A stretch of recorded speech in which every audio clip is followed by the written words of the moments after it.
Bonjour, lors de notre prochain cours, nous débuterons notre cycle de tennis de table. Cette vidéo vous présentera le règlement simplifié et les règles de bonne conduite que vous devrez adopter pendant vos matchs. Tout d'abord, voyons ensemble comment se présente la surface de jeu. La partie supérieure de la table, rectangulaire, se trouve à 76 cm au-dessus du sol. La surface de jeu est divisée en deux camps égaux par un filet vertical dont la partie supérieure se trouve à 15,25 cm au-dessus de la surface de jeu. La surface de jeu ne comprend pas les faces verticales du plateau de la table. Si la balle touche le bord de la table, elle est bonne. Si elle touche le côté de la table, elle est mauvaise. Alors, comment peut-on gagner un point lors d'un match ? Un joueur marque un point lorsque son adversaire commet l'une des erreurs suivantes. Il n'arrive pas à renvoyer la balle.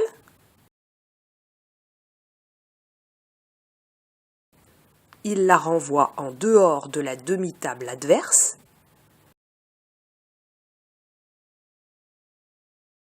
Il laisse rebondir la balle plus d'une fois dans son propre camp avant de la renvoyer.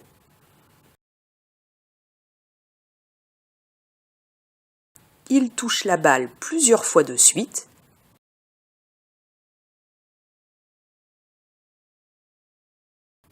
Il frappe la balle de volée, c'est-à-dire sans qu'elle rebondisse sur la table, au-dessus de sa demi-table.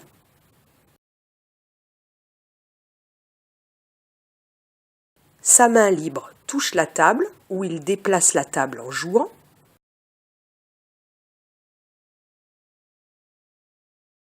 Il effectue un mauvais service. Alors, comment doit-on servir ? L'exécution du service doit obéir aux règles suivantes. La balle repose sur la paume de la main ouverte.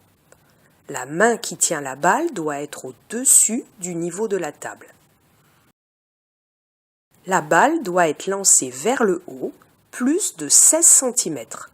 Pour se repérer, il suffit de lancer la balle un peu plus haut que la hauteur du filet. La balle doit être frappée quand elle redescend et derrière la table.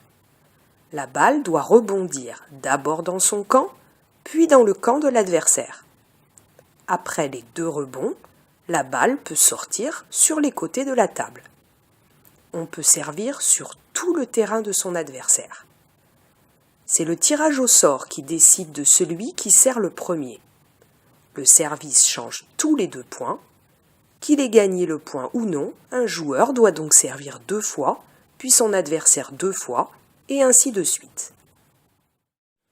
Pour terminer cette vidéo, examinons ensemble les règles de bonne conduite, qu'on appelle aussi fair play, pour lesquelles vous serez aussi évalué. Je dois respecter les règles. Nous avons découvert le règlement qui nous servira de code commun. Le respecter, c'est aussi refuser de gagner par la tricherie. C'est compter sur son seul talent pour tenter d'obtenir la victoire. Je dois respecter l'arbitre. C'est accepter ses décisions même si je pense qu'il se trompe. Il est facile de critiquer l'arbitre, mais quand je serai à sa place, j'apprécierai qu'on respecte mes décisions. Je dois respecter mon adversaire. Mon adversaire est indispensable pour que je joue. Je dois agir avec courtoisie, sans injure. Je peux aussi reconnaître les bons coups, les bonnes performances de mon adversaire. Je dois aussi respecter le matériel. Ceci est important pour continuer à jouer dans les meilleures conditions. Je dois notamment faire attention aux raquettes en veillant à ce qu'elles ne tombent pas au sol. Je dois accepter dignement la défaite et gagner avec modestie. Mon adversaire n'est pas mon ennemi. Même si je joue contre lui, en fait, je joue avec lui. Être fair-play, c'est être bon gagnant et bon perdant.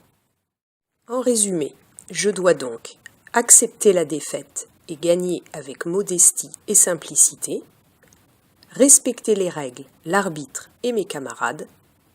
Je peux aussi me mettre au service de mes camarades pour leur permettre de progresser. Il ne me reste plus qu'à vous donner rendez-vous à votre prochain cours.